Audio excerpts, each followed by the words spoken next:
So welcome everyone to Innovation Wednesday. This is a big night, and tonight we have Jason Ylizarde and Bona grad and tennis player. If you look at it closely at his shirt, Jason, welcome.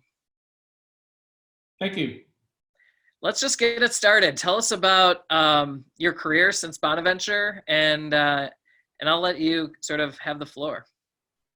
Sure. Well, nice to see everyone. Nice to meet you guys. I was a Bona grad of 1996. So I actually graduated from Olean High School in the area. So my last 2 years of high school I spent in Olean. So it was one of those natural transitions. Started to kind of fall in love with the community. I actually originally wasn't going to go to Bonaventure, but at the last minute, I had to make a decision. I was actually looking at two different sports in college. I was looking at tennis and I was looking at football. So I was getting recruited by Alfred, which is nearby, for football. And I was getting recruited by St. John Fisher for tennis. And then I realized in my backyard was a small school with Division I tennis. So I decided to actually stay local and get my college career started at Bonaventure. So I actually was the last person on the tennis roster. I just barely made the team, but as a walk-on, and the rest is history. But yeah, I was a tennis player. I graduated in 1996. I started as a biology major because my family has been in medicine. My dad was a doctor, my mom was a nurse, all my aunts and uncles were doctors or nurses. So I kind of naturally thought that I was just going to be a doctor. And, if you can imagine growing up with a doctor dad, you have a lot of like medical conversations at the table. But after the first semester, my advisor pulled me aside. He's like, I don't think you should be a doctor because my grades just weren't good enough. And I was like, you know what? I agree. So at that point is when I shifted first semester freshman year to be a psychology major. And I ended up with a biology and a Spanish minor. So, fast forward, like many students, I actually didn't know what I was going to do. Graduating with a psychology major, not necessarily was going to give me a career path that I was looking for. So I did what a lot of people would do, and I employed my best stall tactic. And I decided to stay on as a tennis coach for not quite 2 seasons, but I stayed on as assistant tennis coach for the men's and women's team. And at that point, probably the first year, I still didn't know what I wanted to do, but I was getting some education paid for, taking some MBA classes. And then I started to think about potentially looking at opportunities within the pharmaceutical and then the med device world. So my brother had gone into pharmaceuticals. I was naturally thinking maybe I should go for that. But then I started hearing of this career in medical device sales, which really got my interest because, different than pharmaceuticals, when you're in the med device sales type of role, you're usually wearing scrubs, you're going into procedures, you're actually teaching doctors and staff how to use a new technology. And that was like really, really exciting to me. So it took me 9 months to finally get in to my first med device sales job. And the funny thing is if, people take it for granted these days, but back then you barely had email, you barely had the web, you barely had cell phones. So I had to, network, look up classified ads, try to figure out where the interviews were. I finally got my way to a recruiter who gave me the opportunity for this job, which I finally landed. So I moved to Buffalo for my first medical device job. And kind of the rest is history. That was the only time I ever really used a recruiter to get a job because I didn't really know anyone in the business or whatever. So after that point, all my other career moves that I've made since then actually were based on networking with my company, and then just hustling to try to get that next position that could elevate my job. So basically since 1998, I've been in the med device world. The first 12 years I spent more on the corporate side. So I was a med device rep. I moved up into training. I moved up into national training. Then I moved into domestic marketing. Then I went into global marketing. And I ended my corporate career as the director of marketing for one of the Fortune 500 companies. And that brings us to around 2000. And that was the point where I actually shifted over to the startup world. So I actually joined my first startup in 2000. And that's actually what moved us to Houston, Texas, was where I live now. So over the course of 6 years, I actually was a part of 4 different startups. The first one, I was part of a couple people on the commercial team. We actually commercialized in the US a new technology in the GI space. We took it to an IPO out of Europe. And then I joined another venture that I spent 27 months at, and I was the lead commercial guy. So I built the US team, built the global business, and then we got acquired after 27 months by Medtronic, Covidien.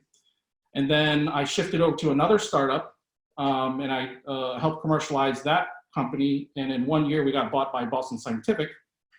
And then I joined a fourth startup, which ended up running out of money before the end of a year. So at that point, so I'm kind of fast forwarding through my career, about 18 years into my career was when I started my first venture. So it was, 2016 is when I started my first company. And then since then, I've actually started a whole host of companies. So I've co-founded around 6 or 7 ventures at this point. And one of them happens to be in the infection control space, which I could talk about a little bit later. So that kind of gives a snapshot of what I was doing from Bona Venture to today. Is this a stopping point for maybe you to kind of ask questions and direct me somewhere? I mean, your experience. So just real quick. So you talk about commercializing. Can you explain, what that means in the sense that you did that repeatedly, essentially, and just explain what that means.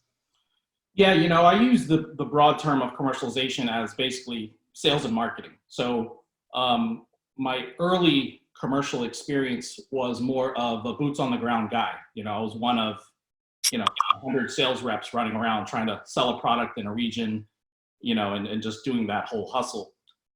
Later in the career, commercialization experience means more of a leadership role where you're the head of sales, you're the head of marketing, you're kind of driving the strategic direction of the company with more of a general manager type of role with a sales group underneath or a marketing group underneath. So it really depends on where I was and which company and what stage did I have those different types of roles. Got it. And so throughout your career, you were building experience, learning sales initially, learning how to start a sales organization, a marketing organization as you were building up. And how did that take you into starting your first venture in 2016? Yeah, so that's a good question. It's funny. You look back and you wonder, did I have the vision 20 years ago that I was going to start my company, right? And I always knew I was going to be some form of entrepreneur in some way. I obviously didn't know in what space. I didn't know at what point in my career was I going to take that leap of faith. I think I've told this story before, but I think my first entrepreneurial venture was when I was in first grade. You guys remember those number 2 pencils, the yellow number 2 pencils? I remember my buddy David and I, we were first graders. We had this brilliant idea. Let's buy up all the yellow number 2 pencils in the school, store. And what we did is we actually shaved off all the yellow, and then we custom painted pencils for people for $1. So we were making like a lot of money as first graders, buying up number 2 pencils and then reselling them because they were custom made. So, that's just like a little snippet of of the kind of entrepreneurial mind I had at a young age. But as I started to progress through my career, it wasn't until my first corporate marketing job. It was when I was in CR Bard, which was a company based out of Rhode Island. So I've actually relocated 10 times. This is my 10th location that I've lived at this point in Houston. But when I was based in Rhode Island as a marketing guy, handling domestic marketing for different surgical products for CR Bard, that's when I got pulled into a business development project. So, you know, what happens with a lot of these companies, specifically to med device companies, you know, if you're one of the marketing leads, sometimes you'll get pulled into this project. So if a company is looking at potentially acquiring a technology that they have not organically developed within their company, they'll look at other companies that have something that they may want to buy. So I got brought into this project. It was a project run by some startup guys, and I got to just see what it was like on their side, because we were assessing them as a business to potentially buy. And I just remember thinking to myself, I'm like, wow, I'm more like-minded like those guys than I am on my side. So that kind of progressed several different times throughout my corporate career. I started getting involved with more biz dev deals with other companies. So I was doing a lot of international travel, going to like Switzerland, going to Europe, going all over Europe, a little bit of Asia. And so I got really exposed to more of these like-minded people that I was more identifying with than I was with my corporate colleagues. And so that started to kind of increase this bug that was kind of festering inside of me. And it was not until 2016 when, you know, it's funny, the fourth startup that I was talking about that I joined in 2015, 2016, the first day of training on this new platform, I went to Tel Aviv because they were based in Israel. The first day, I turned to one of my colleagues. I said, "This product's not going to make it." There was too many hurdles that we anticipated that was going to happen in the surgery. We just didn't think that the product was going to make it. So it eventually didn't make it. But that was the point where we made a very conscious decision to take the leap on a technology that had been kind of floated our way. We were aware of this technology being used outside of healthcare. These group of guys with this platform outside of healthcare had come to one of my colleagues to say, "Hey, can you help us commercialize this?" You know, conversations kind of ensued.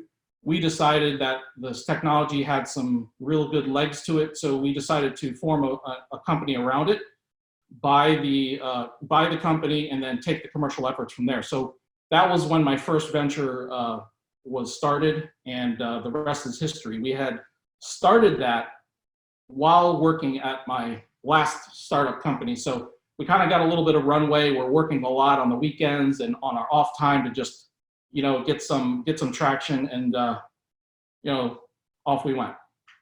So did you say you bought that company or bought the technology? Yeah, we basically bought the IP from the company so we can basically run the commercial play on it. And what was that like? Was that, I mean, you had never experienced that before? Or had you? No, at that point I had not. So the day that we formed our company, I was really, really excited. By that afternoon, I was really depressed because I'm like, oh my gosh, what did we just do? So, you know, it's one of those things where if you believe in something so much, I guess that's one thing that I've always had, is I had a little bit of that risk profile within me.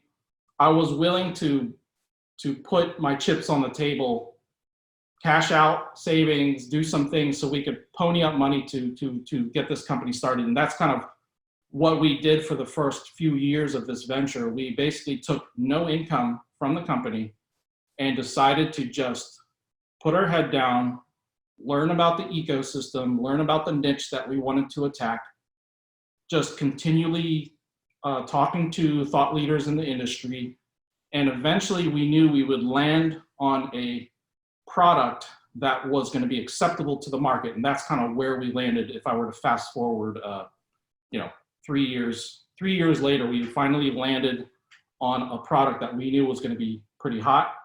And now we're off and running with that one company.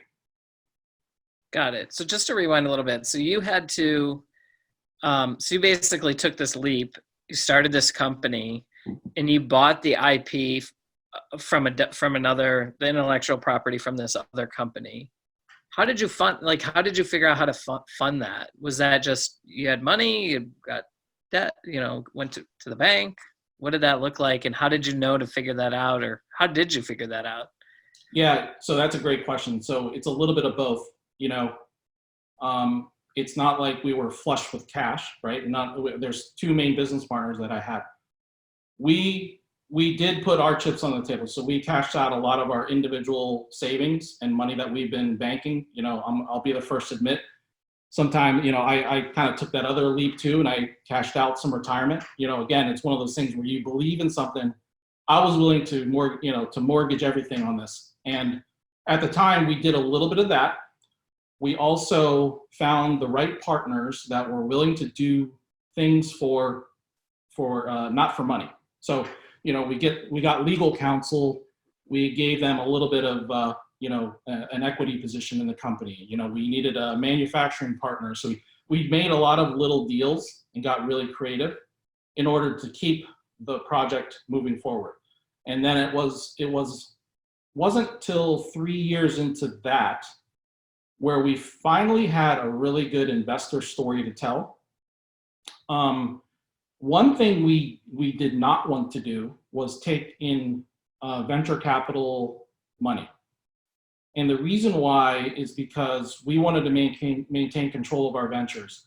And the four previous startups that I was talking about, where I was not one of the founders, they were all venture backed. And being the lead commercial guy for one of the ventures, I had less than 1% equity in that deal. And I was the lead guy that actually drove it to a $150 million exit.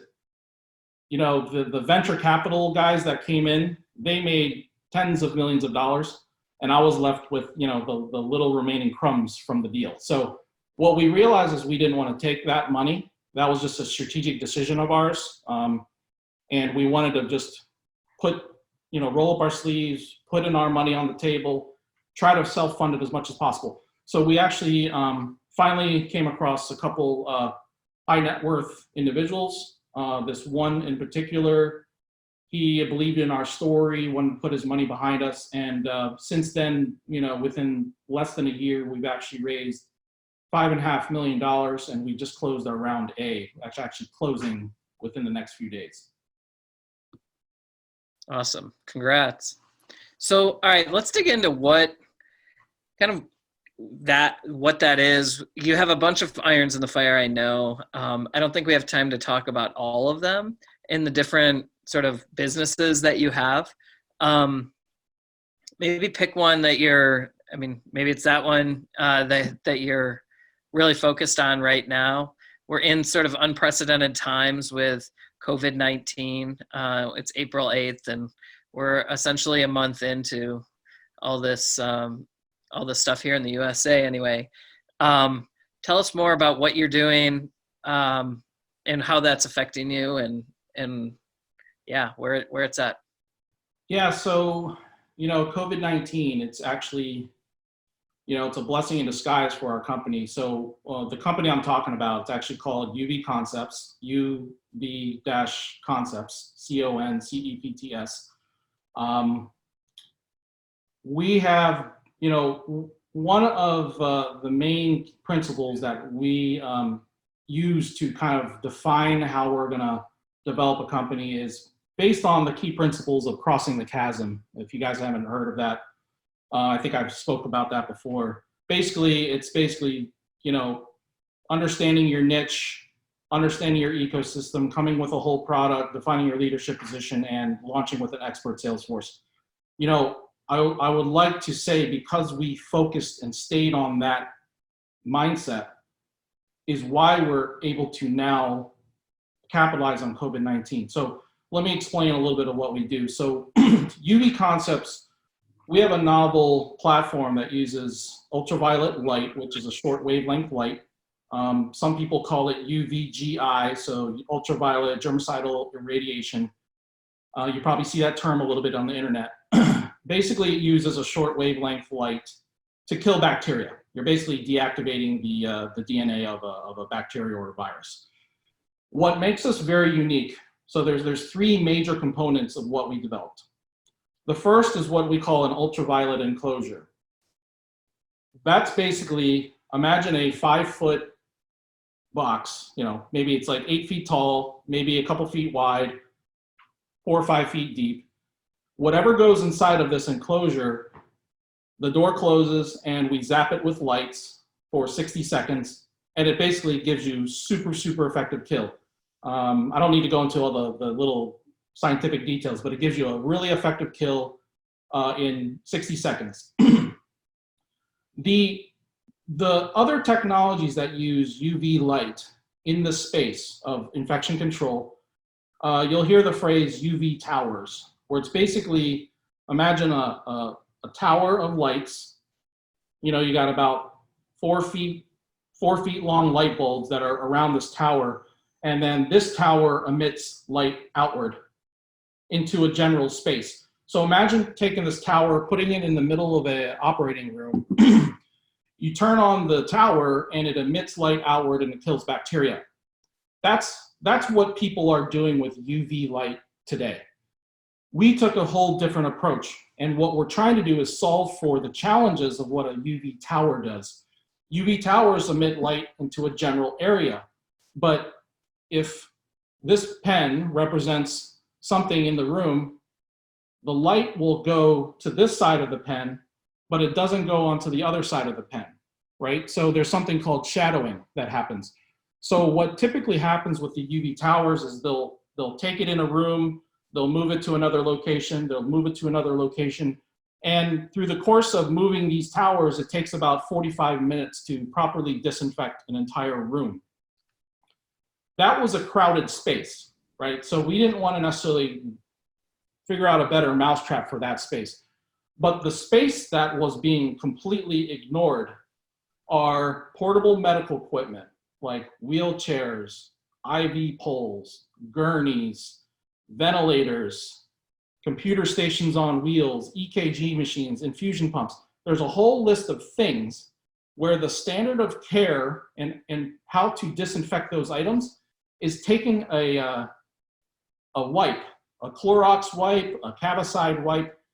They take that wipe and they wipe it down. They probably take 10 seconds to do it. And then they say, okay, we're ready for the next patient.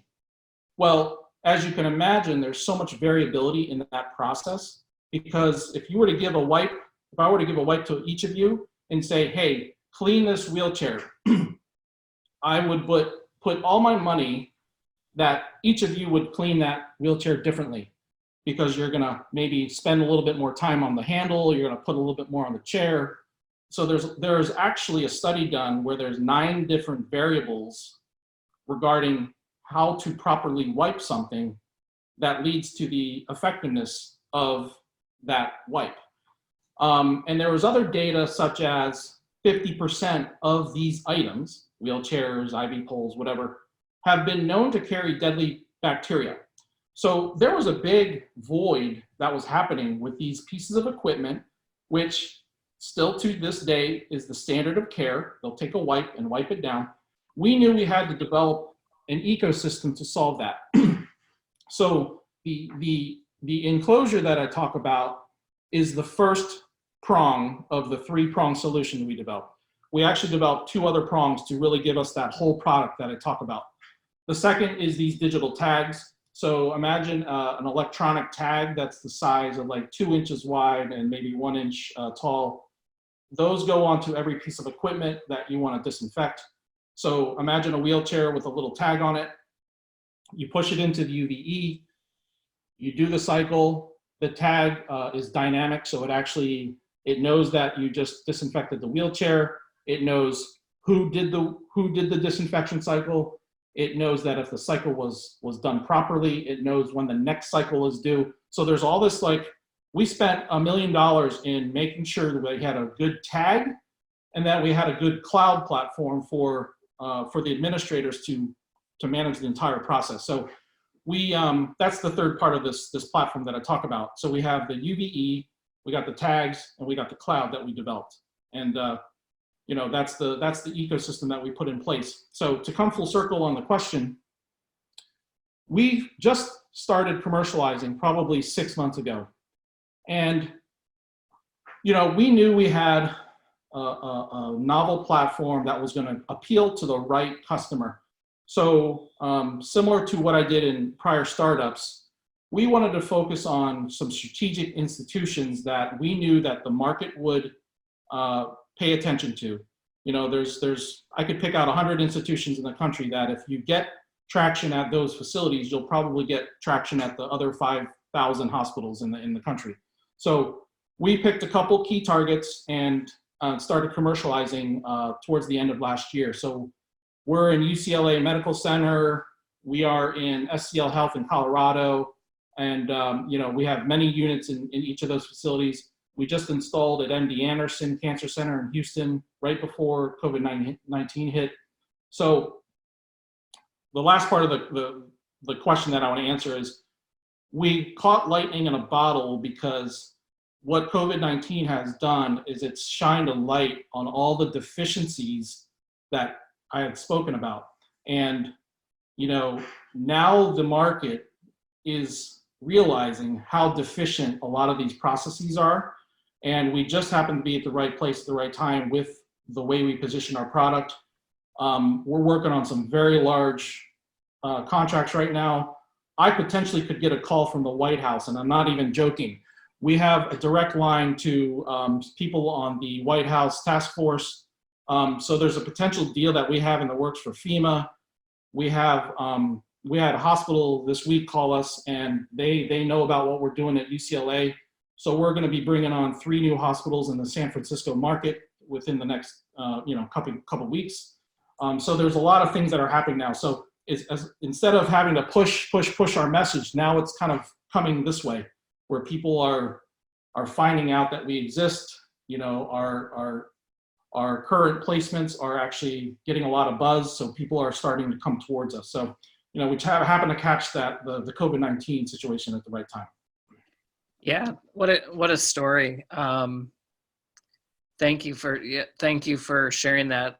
Just to rewind a little bit, and for anybody that's here on the call, feel free to add questions into the chat or to raise your hand, and I'll sort of facilitate that. So to rewind a little bit, this product has been in the works for how long did you say? Since 2016, or for 3 years, or what? Yeah, since 2016. We conceptualized it initially in 2016. So a quick backstory on it. I don't need to be too long-winded. The original inventors of this had actually developed it for grocery carts. And they wanted to get into the healthcare space. So we said, what you had developed is not correct for healthcare. We need to do a lot of tweaking to get it to where it needs to be.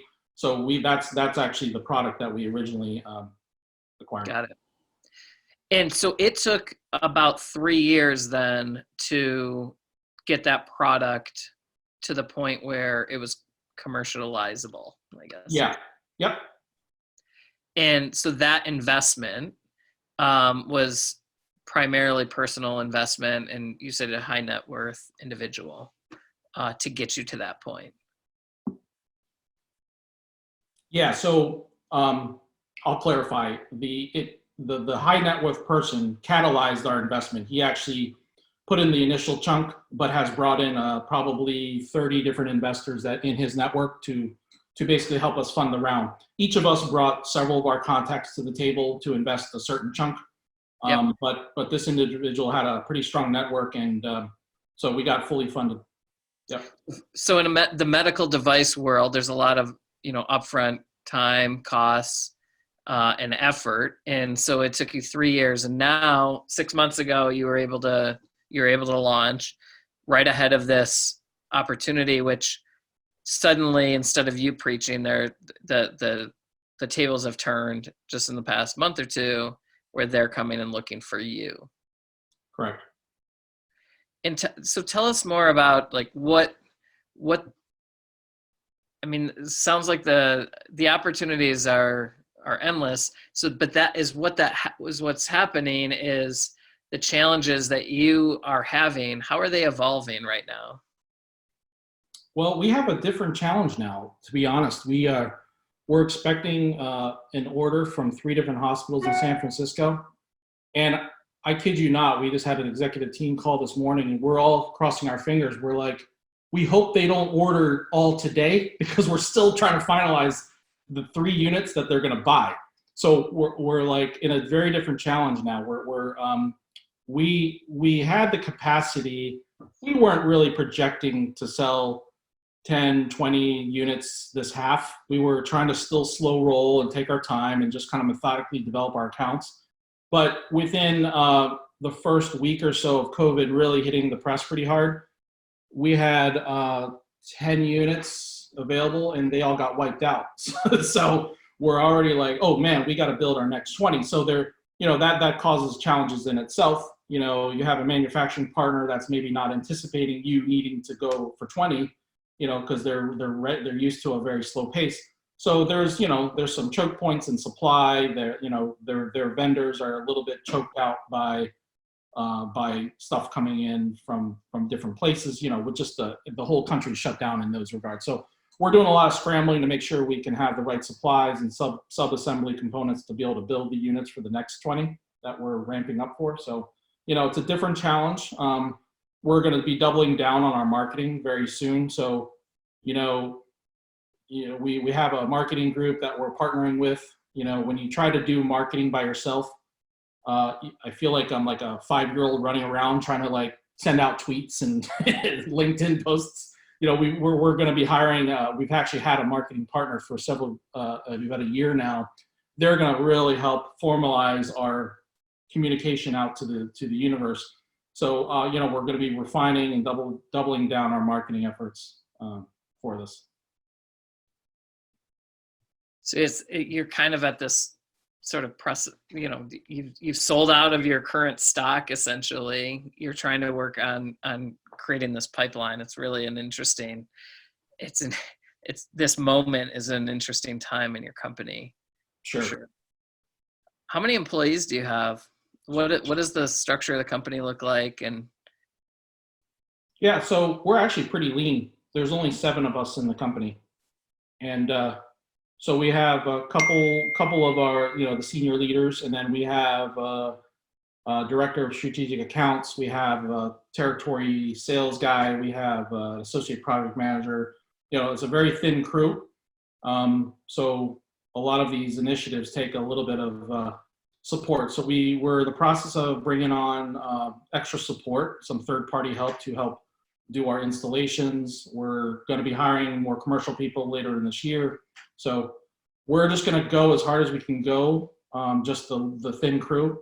I'm going to be hopping on a plane to help out with San Francisco in the next couple weeks.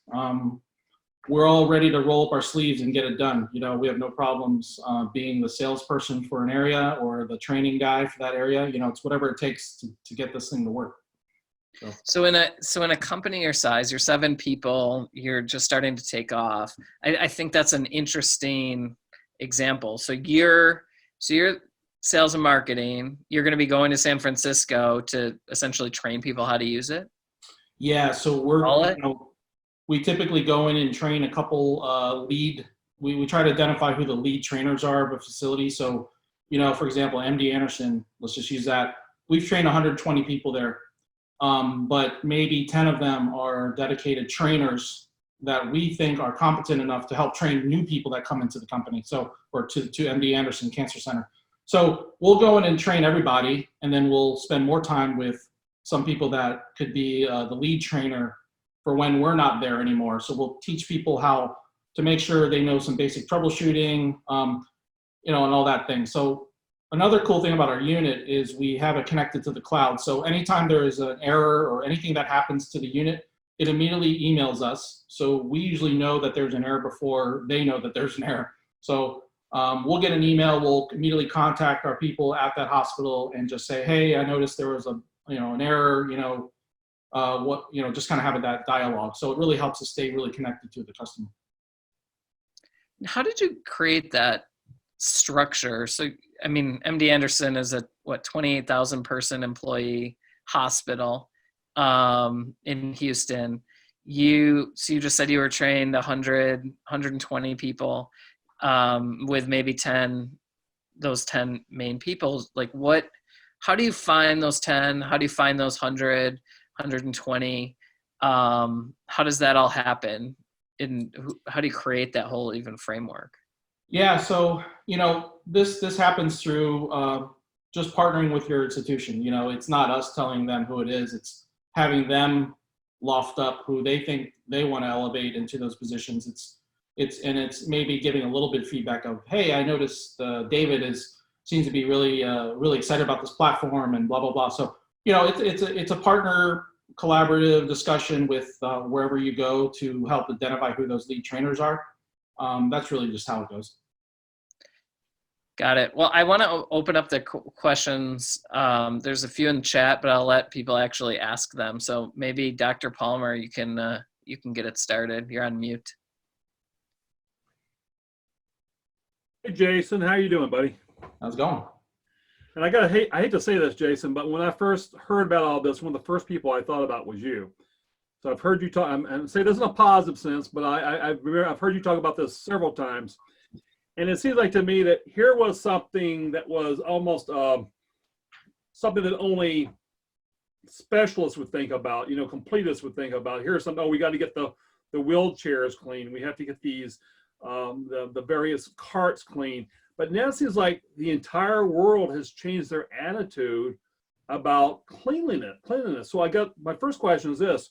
Is there a real, I know the hospitals are switching or are doing this right now. Is there a real mindset change in hospitals, or have hospitals always thought this, but just have never been able to carry through on it? There's definitely a mindset shift. I think this points to a bigger lesson to be learned in general, if I'm just speaking to the general audience. If you're gonna start a venture, really understand what that pain point is. We just happen to be very in tune with what that pain point is based on the clinical data that existed from the leading infection control people in the United States. They were the ones saying, hey, there's an issue, but it's a balance, right? You get leading people saying there's an issue, but then you got hospitals that don't want to spend money for new technology. So, you're always battling that status quo.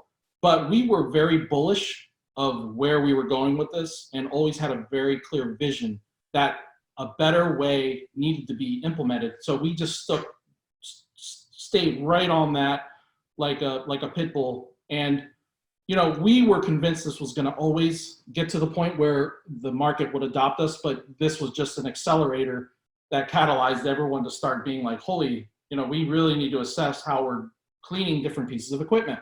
And then more specifically, I'm sure you guys have seen in the news that they're looking at different ways to disinfect, reuse these N95 masks.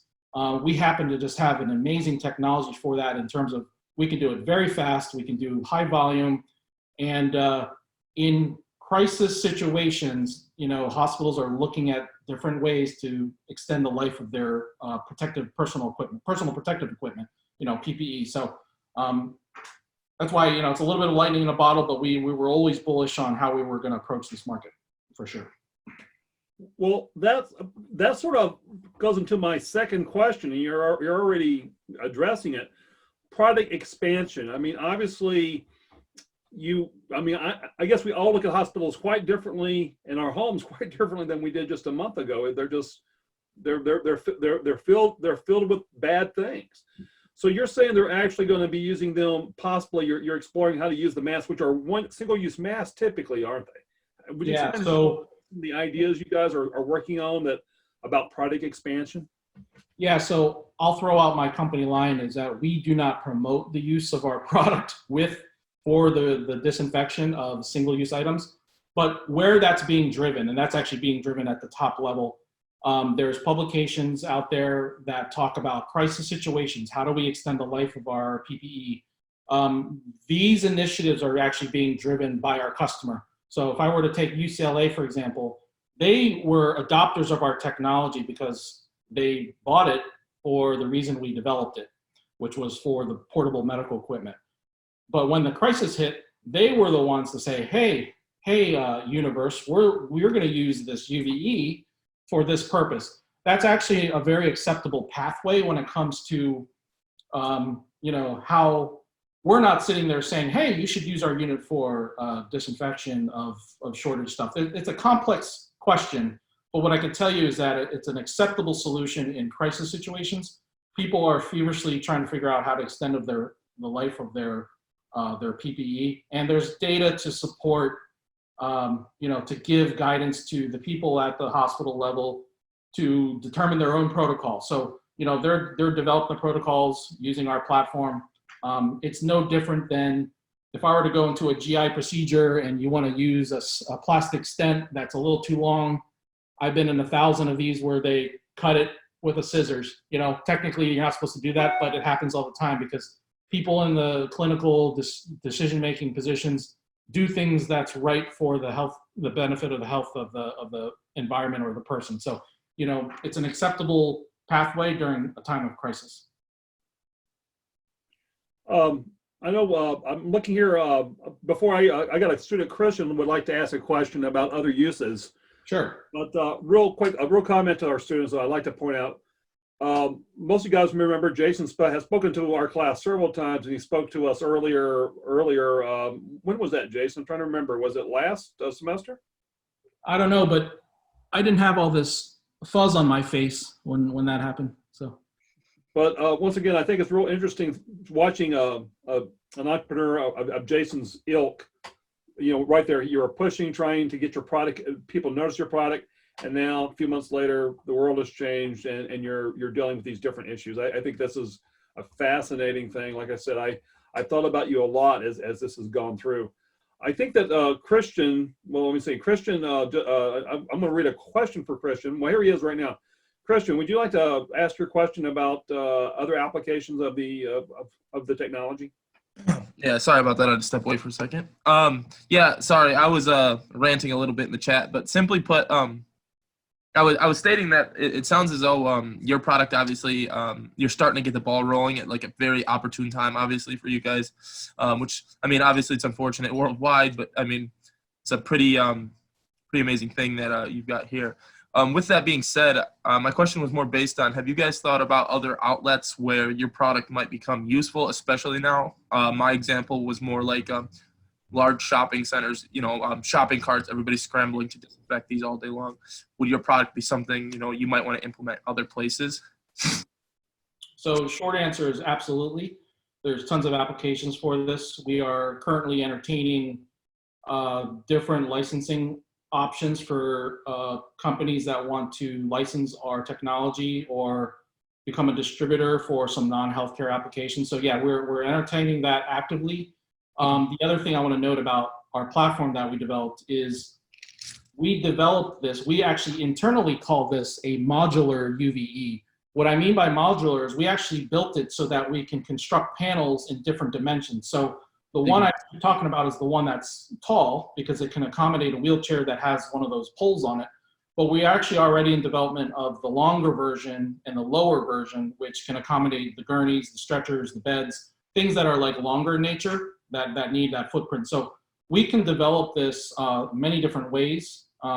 We categorize this into, call it some very common configurations that capture 90% of the products that have the issue. So we have this modular design that allows us to do that in the future.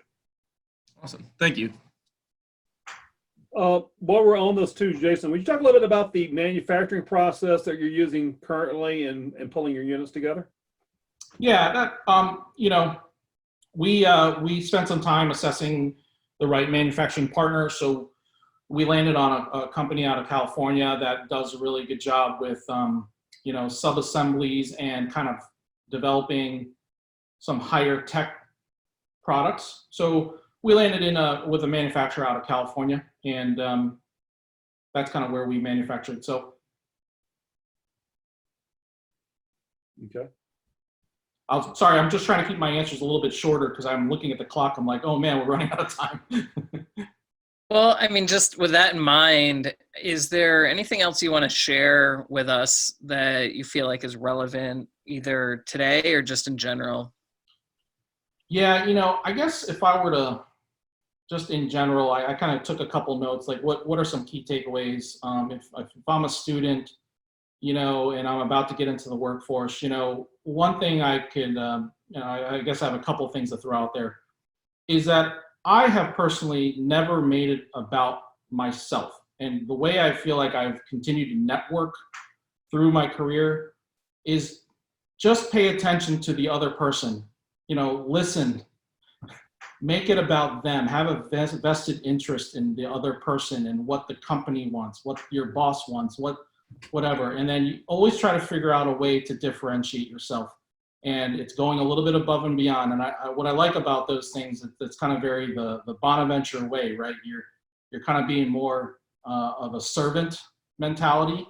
And I feel like that servant approach got me pretty far in my career. I was the guy that wanted to step up and do things extracurricular out of my own, taking time out of my own personal time, but to help other people do stuff, whether it was volunteering on Habitat for Humanity projects, or staying after work, or staying over the weekend to do some type of project with the company. So I can't stress enough the value of keeping an active network. I can think of many examples of peers of mine that haven't maintained their network. I think it's really critical, and I think you don't want to be the guy that hasn't talked to someone in 10 years all of a sudden calls up someone because they need a job now and they want their help. I was the guy that always made sure that I was reaching out to people I haven't talked to in a long time. Just keep an active network. I think that's that's a broad suggestion and recommendation of ways to just stay relevant and current with your entire network. Go back to high school. I do annual trips with high school buddies. I do annual trips with 2 different high school groups because I actually went to 2 different high schools. I do annual trips with certain friends from Bonaventure, from certain people from each company that I've ever spent time with. So, just it's actually not that hard. If you really want something, just stay focused, write it down, put a Post-it note, write down your goals, and slap it on your mirror. You want something to remind you, so that your mind starts developing, and your mind is the first thing that you want to train to achieve whatever you want to achieve. And then your body will start following if you just put a little bit of grit and hustle behind it. So, I'm a firm believer of that. And, I really encourage whoever's listening to make sure you have my contact information. I love talking to people, hearing your story. I can learn as much from you guys as you can learn from me. Let's just stay connected. I hope to be a part of your life and your success. Well, thank you very much. Thanks for sharing your story and your wisdom. And we're honored to have you with us. So thank you, Jason.